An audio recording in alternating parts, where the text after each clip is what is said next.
Hi, my name is Takia Banks, and today I'm going to discuss with you the case of Heidi Roizen.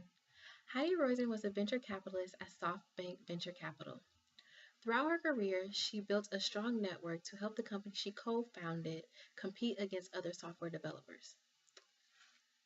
Heidi went through several stages throughout her career, which she used to increase her network during every stage. So I'm going to share with you some of the strengths of her network that helped make it a success. To begin with, Heidi enjoyed meeting new people. She always turned a brief conversation into a memorable experience by contributing one or two unique ideas to the conversation. This left a lasting impression on the person she was conversing with and gave them something to remember her by. Heidi believed it was easier to get to know people who did not have that much power or leadership because when they did gain those leadership roles and took on those responsibilities, you already had that relationship established. Next, the way Heidi maintained her relationship throughout her career was key to her network success. When Heidi joined Apple as VP of Worldwide Developer Relations, she was already well respected because of her past experience and leadership roles. She was able to call in favors to people she may not have spoken to in a few years because of the network she had established. Heidi discussed three key ideas that are essential to maintaining a network, starting with having access to people, which she did because she built up her network over time. Performance. You should always be responsive to a person's needs and follow through with what you say you are going to do. Lastly, consistency. You should be consistent in every interaction you have with someone so they know how you are going to respond. This enables you to maintain a healthy relationship.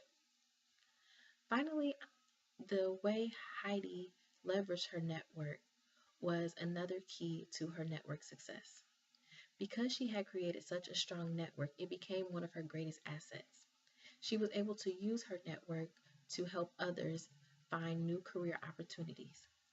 However, when leveraging her network, she always wanted to make sure the connection benefited both parties and not just the party seeking the connection. To go along with Heidi's case, I read several readings and watched a video that discussed different ideas and concepts that were applicable to Heidi's network success, her power, and the influence she had on others. To begin with, the idea of being a giver, a taker, and a matcher was discussed in several of the readings and the video. Takers are defined as people who are always trying to take as much as they can without having to give anything in return unless they absolutely have to. Takers are good fakers to people in power, and they often leave the groundwork for everyone else. On the other hand, we have givers. Givers are those people who enjoy helping others with no strings attached. They sacrifice their own success by helping others, and they do more favors than they receive. Lastly, we have matchers. Matchers give an even balance between givers and takers. They are only going to give as much as they receive. After analyzing the case, I would definitely define Heidi as a giver. Once her network was established, she used her connections to help others find new career opportunities, as I previously stated. However, she never expected anything in return. Next, one of the readings discussed diagnosing your network. They used the self-similarity principle, the proximity principle, and the shared activities principle. According to these three different principles, I would diagnose Heidi's network as using the shared activities principle.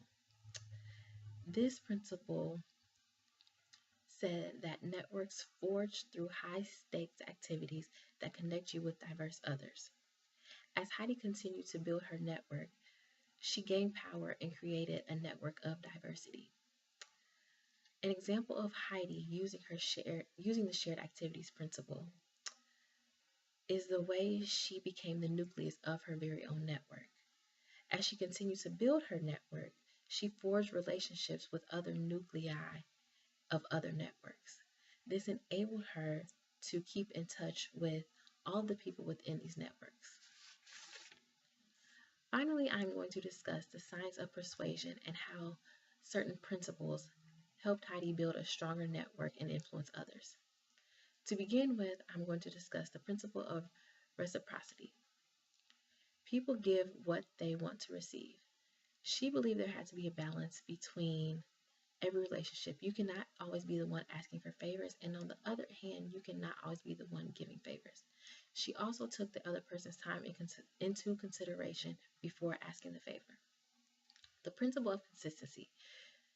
You should always make your commitments active, public, and voluntary. If Heidi ever committed to something, she always made sure she followed through with that commitment.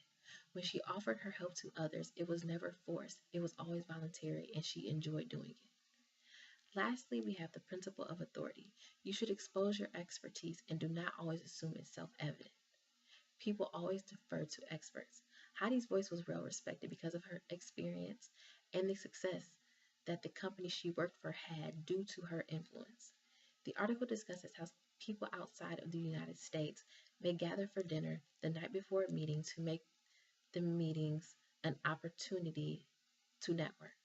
Heidi often had parties at home that served as networking opportunities, and it was another way for others to share their expertise.